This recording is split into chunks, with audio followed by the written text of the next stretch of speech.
तो जय देव जय श्री राम। मैं आपका दोस्त सुधीर जम्वाल आज मैं आप सभी को अपने रामनगर के प्राचीन मंदिर भगवान भोलेनाथ शिव जी का मंदिर की ओर ले चलता हूँ, जहाँ पे बहुत अच्छा दृश्य मिलेगा आपको और भगवान शिव की कृपा प्रसाद भी और दर्शन भी हो जाएंगे। तो अभी मैं चौकी रोड से नीचे की ओर जा रहा था, तो एक हमें रोड के साइड पे बोले तो किनारे पे एक बहुत सुंदर सा पेड़ दिखा, जिस पे पीले रंग के एकदम से खिले हुए फूल दिखे और जिसका व्यू कैच करने के लिए हम उत्सुक हुए और उसके बाद आगे निकलते गए, जहाँ से हमारे रामनगर का भी नज़ारा दिख रहा है। अभी हम डालसर चौक से होकर निकल के हम भगवान शिव जी के मंदिर की ओर प्रस्थान कर रहा हूँ। आज गर्मी का भी बहुत ज़्यादा दबाव रहा, बहुत ज़बरदस्त गर्मी थी। तो गर्मियों से बचने के लिए इस तरह के पेड़ लगाना ज़रूरी है। ये पीपल का पेड़ है, आने वाले समय में जहाँ के लोगों को विश्राम के लिए ठंडी सुकून भरी हवा देगा। तो हम पहुँच चुके हैं गेट पे, जहाँ से गेट बंद था और हम निकलते गए आगे की ओर, जहाँ से बहुत अच्छे तरीके से बनाई गई स्टेयर्स हैं ऊपर को और एकदम लगातार चलती हुई हवा और जे सरू के पेड़। जे हम पहुँचे मंदिर के शुरुआती स्थान पे, जहाँ पे हमें भगवान शनिदेव और भगवान हनुमान जी महावीर जी की मूर्ति के दर्शन हुए। बहुत ही पंचमुखी हनुमान जी की मूर्ति, और जहाँ पे यज्ञशाला है, जहाँ पे हवन कुंड बनाया गया है। और फिर हम इस वाले अंदर को देखते हैं, एक शिवलिंग इधर भी स्थापित है। और हम आगे निकले ही थे तो आगे जहाँ देखा कि गेट पे और मंदिर में कोई नहीं था और बहुत शांति भरा माहौल। एकदम से हम अंदर की ओर गए और भगवान शिव को प्रणाम करते हुए वहाँ का एकदम शांति भरा माहौल देखा। तो बात ये है प्यारे मित्रों के, ये जो हम पहुँच गए भोलेनाथ के मंदिर के अंदर, तो आप देख सकते हैं कि ये एक प्राकृतिक तौर पे, जिसको हम आप शंभु शिवलिंग भी बोल सकते हैं, इस पे पूरी एकदम से देखिए, जहाँ पे शिव जी की आंखें भी दिखाई देंगी आपको, मस्तक दिखाई देगा, तीसरा नेत्र भी दिखेगा और आपको जूड़ा किया हुआ जटाओं के जो केश हैं। और साथ में हम थोड़ा सा इस कपड़े को थोड़ा सरकाएंगे तो ये देखिए एकदम। तो इस कपड़े को हम थोड़ा सा पीछे खसकाएंगे तो दिखाऊंगा मैं आपको। ये देखिए भोलेनाथ के कान और ये आंखें हैं, इधर से आंखें और दूसरी साइड वाले भी कान हैं, ये आंखें दिख रही हैं। तो एकदम ये अभी बहुत पुराना शिवलिंग हो चुका है, इधर जल चढ़ा चढ़ा के ये अभी थोड़ा घिस भी चुका है। बहुत अच्छा आप शंभू और एकदम पॉजिटिव माहौल मिलता है जहाँ पे। ये हमारे उधमपुर डिस्ट्रिक्ट के रामनगर तहसील में डालसर गांव में है। और ये देखिए मशीनी युग भी शुरू हो चुका है।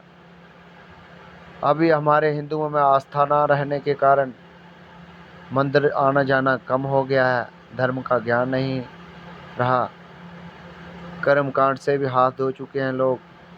तो अभी बाबे लोग रहते हैं और साथ में मशीनें घंटियाँ बजाती हैं।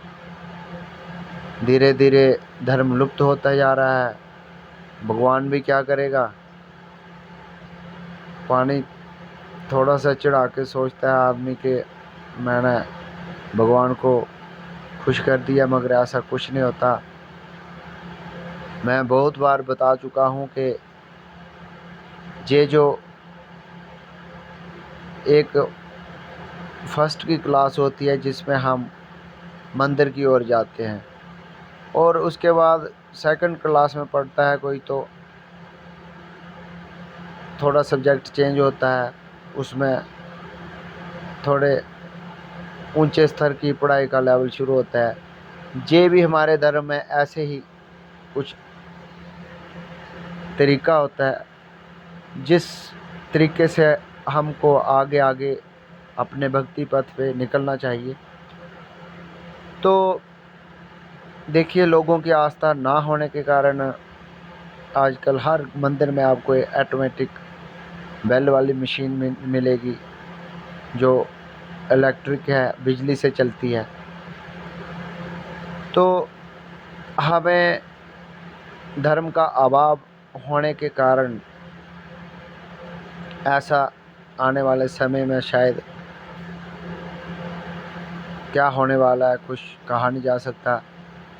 तो हमें अपने नई जनरेशन को उन चीज़ों के बारे में बताना चाहिए कि मंदिर मन के अंदर है सबके, और दर है जो मन में, इसको शुद्ध करो, शास्त्रों का ज्ञान पाके, ध्यान पाके, ज्ञान पाके,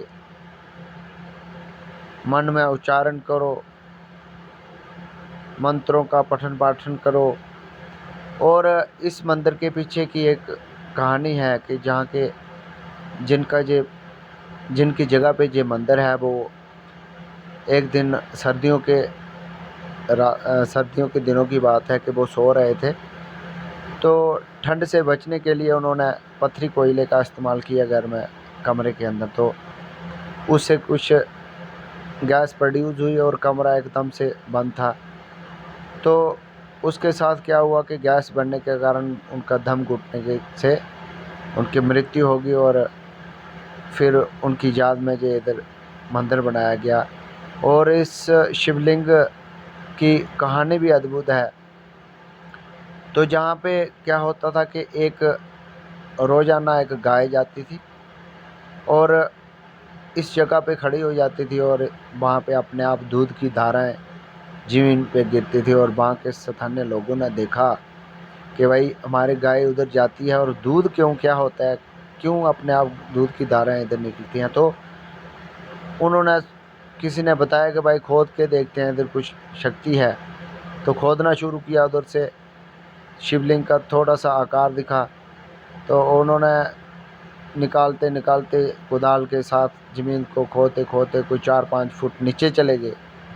तो उन्होंने देखा कि देखते हैं भाई कि पत्थर कितना नीचे को है। तो वो वैसे ही खोदते चले गए। अंत में उनकी जो कुदाल थी तो राड हाथ में ली थी, सबल बोलते हैं जिसके, वो शिवलिंग के साथ टकराई, जोर से लगी। तो वहाँ से शिवलिंग से खून की धाराएं निकलने लगी, खून बहने लग पड़ा। तो लोग वहाँ के वो डर गए कि भाई इसमें कहीं कुछ न कुछ गड़बड़ी हो गई हमसे, तो लोगों ने मत्था टेका और उस दिन से फिर उन्होंने इस जगह पे मंदिर का निर्माण कर दिया। तो आज बहुत दूर दूर से लोग जहाँ पे आते हैं, और साथ में ही हमारे डालसर में एक सर है, डालसर झील, जिसका नाम मानसर से भी जुड़ा है, सुरईसर से भी जुड़ा है। ये 3 सर हैं, ये तीनों भाई हैं। इतिहास में इनका ऐसे जिक्र आता है।